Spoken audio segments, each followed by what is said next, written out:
one of the greatest players to ever play for Notre Dame. He's an NFL MVP. He also is in the College Football Hall of Fame. He's one of the greatest speakers out on the speaker circuit. Please welcome the great Joe Theismann. Joe, welcome. Ryan, thank you so much. I just have to make one comment. When you listen to the Louisville coach, why are they even coming here? Right? Why are they play? I mean, he went through everything. It was amazing to listen to a coach, an opposing coach, analyze a football team. And you got to be sitting there shaking your head. Their offensive line is great. Their quarterback has time. They run the football well. Their defense does a good job keeping everybody in front. And, I know they're going to show up and play hard, but I sort of had to chuckle as he went through the litany of what our football team looks like. Well, and how often does an opposing coach start with the offensive line, right? Now, you've played quarterback. I'm biased. So, I think of the world of offensive linemen. What does having a great offensive line do for a quarterback when you get into a game? Oh, listen, I know you're biased, and I am too. I think I think the most underrated position in football is the center, because he's the traffic cop. He's the one that identifies slants. He identifies linebackers. He identifies the blocking. He does so many things from a communication standpoint that it makes a world of difference. Of course, I was very blessed both at Notre Dame to have a terrific offensive line and also with the Washington football team. I mean, my guys even got the name the Hogs. They named themselves. That's how good they were. I mean, you had the Purple People Leaders, you had, the Steel Curtain on defense, but on offense, you don't hear too many offensive lines other than up in Buffalo where they had the electric company. But it's a rare opportunity when you can get this many guys that have played that much time together like we have at the university. And I have to tell you, I've been watching Ian for the last 4 years throw the football around. I think last week he threw the football with velocity, with authority, and with accuracy, as well as I've seen him really play. And, he seems just so comfortable. And part of that, it's interesting. Part of that is Tommy Rees. We forgot Tommy Rees only coordinated one game last year.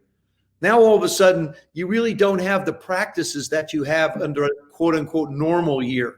And I think Tommy's done a terrific job of finding things that he feels like Ian does well, the wide receivers do well. Obviously we're going to be a run-first football team, and that places a little more onus on a quarterback because you don't get to throw the ball around 50 times a game. You don't want to. So the ones that you do throw, you have to be much more accurate with. And so I think Tommy's really finding his stride as the coordinator as well. I agree with you. I love that in that game last week against Florida State, it's a little tight, and the propensity for some offensive coordinators would be, let's put it in Ian Book's hands and make some plays. Tommy Rees goes, we're going to run the football. And at one point, even in the third quarter, calling 6 straight runs. Now, what we're talking about Notre Dame, what are a couple of your favorite memories of playing at Notre Dame? Well, I think one of the things, and, you've heard the people from the Observer talk about it, is the student body. I remember the first time I ran into that stadium, you had the student body on the right side, you had the Notre Dame band on the left side. Everybody was screaming and yelling. At that time, it was really over 50,000 fans, Notre Dame fans, obviously. And so to me, it was just the energy and the excitement. And even watching games today, it's a very limited amount of people in the stands, but you can still feel and hear the energy. And that to me is what Notre Dame is all about. It's who we are. It's what we do. And then having a chance to play for Ara Parseghian there and to be able to put the wins together that we did as a football team, it was an unbelievable group of guys and coaches. And it was great to see some of the doctors and training staff get some game balls, because through this situation with the COVID virus and everything we're dealing with, they certainly are MVPs when it comes to keeping everybody on the football field and setting up the protocol and programs. But I just running into that stadium was just one of the greatest feelings. And of course, beating Texas in the Cotton Bowl, our second go around with them, that was a little gratifying in itself. Yeah, it always feels like you beat the state of Texas when you beat a Texas team. That's some of the joy of it. Now, I know one of the things from being around you and being able to share some time with you, you're a fantastic leader. It's evident, with your family, with your loved ones, friends. But you've also been a quarterback, and there's so much different leadership that goes into being a quarterback. What are some of the keys to being a great leader, as many of our viewers are leaders in their own right? Well, I think one of the things when it comes to leadership is, first of all, and I say this a lot, you have to know what you don't know. You have to be willing to find people who are smarter than you. You have to be willing to share your experiences with them, and you have to be able to process information from them. None of us knows everything. And you have to be, even though you get to a position where it's quote unquote one of authority, you still have to be able to get information from other people and then figure out who the best is at doing what they do. You know, I have a book out called How to Be a Champion Every Day, and I talk about different experiences at the University of Notre Dame. And leadership is such a big part of being a quarterback at Notre Dame. It's like no other place in the country. If you're managed to be a quarterback at the University of Notre Dame, it's something that stays with you the rest of your life. And you look at the litany and the legacy that is there. I think also being able to be accountable for your actions. Now, I asked a guy by the name of Al Sanders. He was a coach in the National Football League. And I asked him what he looked for in a championship player. Now, keep in mind, I didn't ask him what he looked for in a player. I asked him what he looked for in a championship player. He says, I want to know if they're members of the Able family. Are they available? Are they reliable? And are they accountable? That to me is that's what leadership is. You have to be available to play and practice every day. It's the only way you can lead is on the field. You have to be reliable. When you're asked to do things, that's how you separate yourself from everybody else, is doing things that most people would look at as, oh, not very normal and very difficult, but yet you get it done. And then accountable. If you screw up, let them know. Don't blame somebody else. It's easy to point a finger at a receiver or a running back. I never, ever accused anybody in the huddle or on the team of making a mistake. I took full responsibility for anything and everything, even though the ball wasn't in my hand.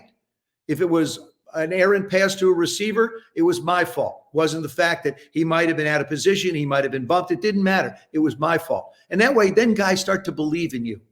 And then the last and most important thing, when the opportunity presents itself for you to be able to make a play, you better make the play. That way everybody will follow you because they believe in you.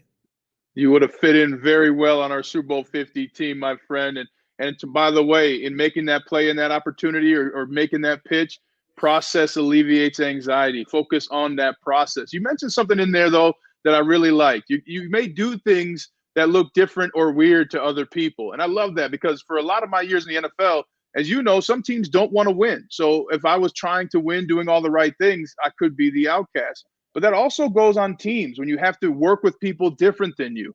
How did you find, what was your process to work with people who are different from you, maybe who didn't go to Notre Dame, and you still had to work together? What were some of those keys for you?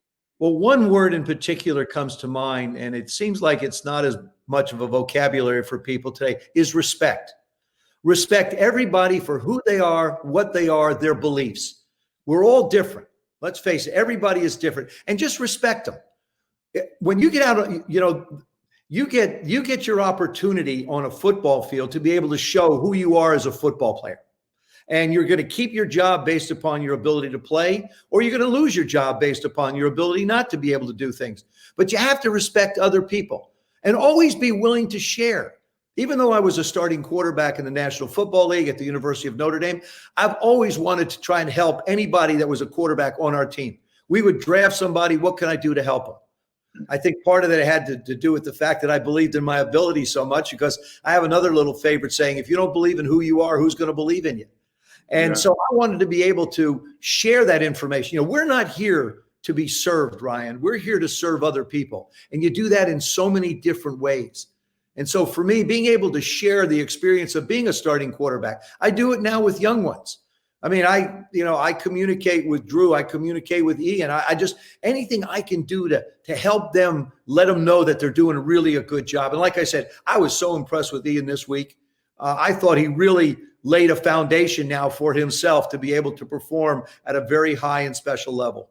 Well, and I tell people all the time, although I think I could have been a quarterback, Joe, not as good as you. I say that quarterback position, everybody wants to think it's arm strength. Well, it's really making quick decisions. And I thought Ian did that well. And I'm going to force you to make a quick decision here for our last question. You've got the Theismann restaurant and bar in Virginia. Is there a Ryan Harris burger on there?